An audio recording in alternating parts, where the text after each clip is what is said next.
Hi, you should subscribe to the Monaresclub. Because the Principal of Saiyans told you to, idiot. Bye. Yo, what's good guys? This is James bringing you another deck profile on the Monaresclub here at youtube.com. Today I'm going to be going over my Golden Frieza Set 1 deck list. I did one of these not too long ago, last season. I really enjoyed playing that deck, and I've been really enjoying playing it again this season. It's just been a whole lot of fun to mess around with. This is probably the deck I've played the most since Realm of the Gods has come out. And I figured I'd just give you guys my profile, show you kind of the ratios I'm working with and some of my tech options and stuff like that. If you're new to the channel, make sure to hit the like button, hit the subscribe button if you're new. It really helps us out a lot to bring you some more great Dragon Ball Super content, deck profiles, all that kind of good stuff. So without further ado, let's get into the deck profile. So the leader is Set 1 Frieza. We all kind of know what he does at this point. If you don't, he's a pretty simple kind of engine-based leader where on the front side you can kill a Frieza's army to draw one and untap one, and then on the back he gets to do to draw one and untap two when you do that. So you get a whole lot of energy manipulation. He's kind of the yellow soul striker is what a lot of people kind of refer to him as. Just a very, very strong leader. The energy manipulation allowed by the leader is just incredible and just lets you do some absolutely broken stuff. So let's get into the rest of the deck. We'll just start with the Frieza's army cards that are just kind of the building blocks for everything else. We've got 4 Frieza's Call, 4 Tagoma Cold as Ice, and then 4 copies of Ginyu former Galactic Elite. These all basically do the same thing. These two just come into play and draw a card, and this just plays these from the deck. That's their only function, is they come into play, draw a card, then you can kill them with your leader, and then get your energy back and draw another card, so you get to go plus. You really need to see a couple of these in your opener to make sure your rest of your game is going to go smoothly. Frieza's Call is the best one to open with because it's also an extra card, so it sets up a lot of your extra card plays later on in the game, as early as turn 2. Very, very nice. Alright, so now we'll go into the typical yellow extra card engine that every yellow deck plays. We've got 4 Robotic Riposte and 4 Son Goku Steadfast Assistance. These cards are crazy good. Just absolutely crazy good. I think we all know the power of them at this point, and they're even better in this deck because Frieza's Call is an in-archetype, really synergistic extra card that goes to the drop incredibly easily, and you get your energy back on it as soon as you use it. And Robotic Riposte is even better in this deck because it also has the Frieza's Army tag, so you can use it, stop an opponent's turn, and then on your turn beat down with it, and then kill it to get an energy back on your leader, and you just can do some incredible plays with that, like dropping down a 3-drop, and you already have one of these in play, and then you can get your energy back. Very, very strong. Going into the extra cards, I don't usually do the extra cards this early in the deck profile, but we might as well talk about them since they're a pretty good segue. You got to play a bunch of extra cards to enable those guys. So we have our 4 Realm of the Gods Black Kamehameha, 2 Vegeta's Final Flash, 1 Power of a Super Saiyan, the one we're allowed, and then 1 Cold Bloodlust, again, the one we're allowed. These are 2 of our bonus secret rares that we get for playing the leader. This card is absolutely incredible. Rest moding 2 battle cards and drawing a card or killing 2 battle cards on the opponent's turn. Incredibly strong. I would like a 3rd Final Flash. I actually don't own a 3rd one, but this card's just awesome every time I use it. I'd really just want a 3rd one. So probably if you have 3, I would do like this instead. But yeah, the 2's been okay, but it's definitely one of the best cards in the deck, and 3 is probably the minimum you want to play with. And you're only allowed to play 1 of each of these, and they're incredible when you get to use them. Okay, the rest of the battle cards, we've got some of our tech options here. So we have 4 Master Roshi Martial Master. This is the World Martial Arts Tournament promo. This is kind of older tech for the leader, but it's the best Self-Awakener for the deck because it lets you dig into your life. You really want to get to your backside because you're just so much better. And this lets you take up to 2 life in 1 turn on 1 card because you usually have an excess amount of energy, so you can just kind of filter it into that. Guaranteed, and then combo it away later when he's no longer useful. 2 Swift Retaliation Cooler, just to make sure you can get the game ended against slower decks. 2 Hasty Dispatch Dispo. This guy was a tech from the Nats list that I stole. Just incredible. If you don't know what this guy does, if you don't have any cards in your battle area, you can send him from your drop to your warp to play a battle card with energy cost 1 or less from your drop area with its skills negated for the turn. So if you're having a hard time keeping your Frieza's army cards in play, like against like red or black, you can, you know, bait out some counters and then remove this from your drop and then get 1 back and still get your energy manipulation. Very strong, and it does it for 0 energy. So if you start the turn with nothing in play, you can still get your Frieza's army guy back, play a guy on curve, and then untap and get your energy to interact with the opponent. 1 Poutine, 1 Secret ID, 1 Champa, just kind of standard ratios for these kinds of cards. Poutine can be a little clunky. Our 1 Bergamo, our bonus secret rare, and then our real secret rare, Super 17, Sibling Absorbed.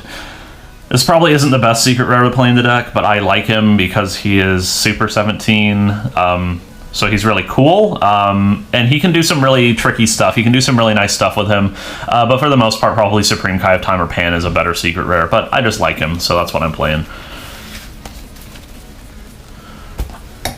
Alright, our boss monsters, this is how we're going to finish up most games. We've got 2 Frieza Divine Transformation, and then 2 Son Goku Return of the Dragon Fist. This is one of the better decks at taking advantage of Dragon Fist, because although we do have some softer unisons that are a little easier to kill, it's very easy for us to get to a turn where we can play a unison and play this on the same turn, because our leader gives us energy manipulation. So you can like drop a 3-drop Trunks unison, get a couple of energy back, and then play this as well on the same turn. So, you know, it's very good. This is how you're going to end like 80% of your games. The Frieza Divine Transformation is just a really big bomb that you can drop, but I don't close games out nearly as frequently as I do with Dragon Fist.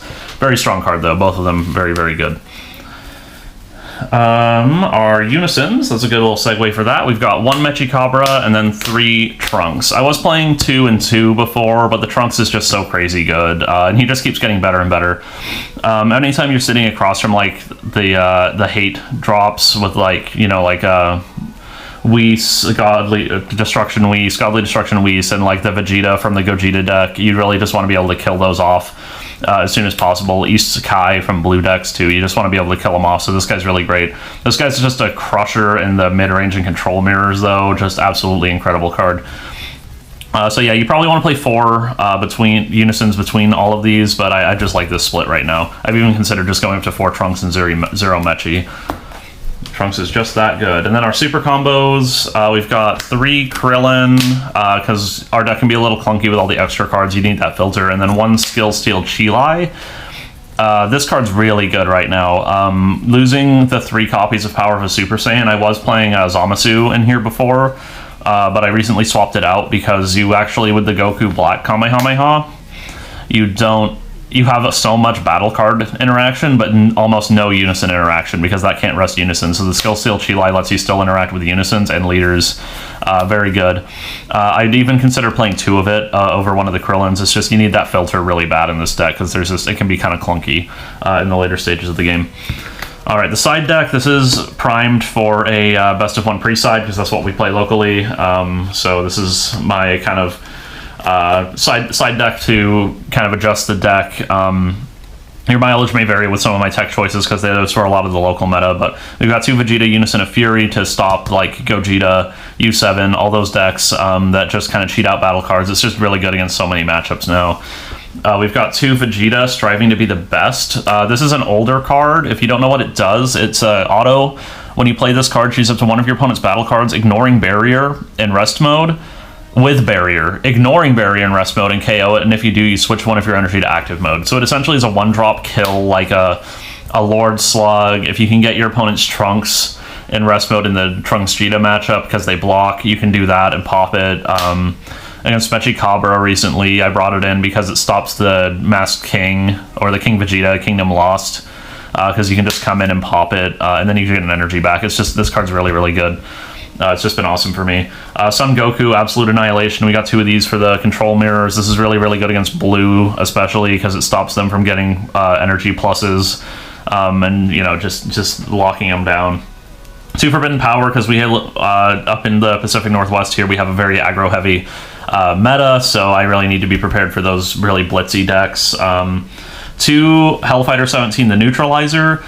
This card's really important for the U7 matchup, because it lets you interact with the big 8-drop Goku, and not just absolutely lose the game to it automatically.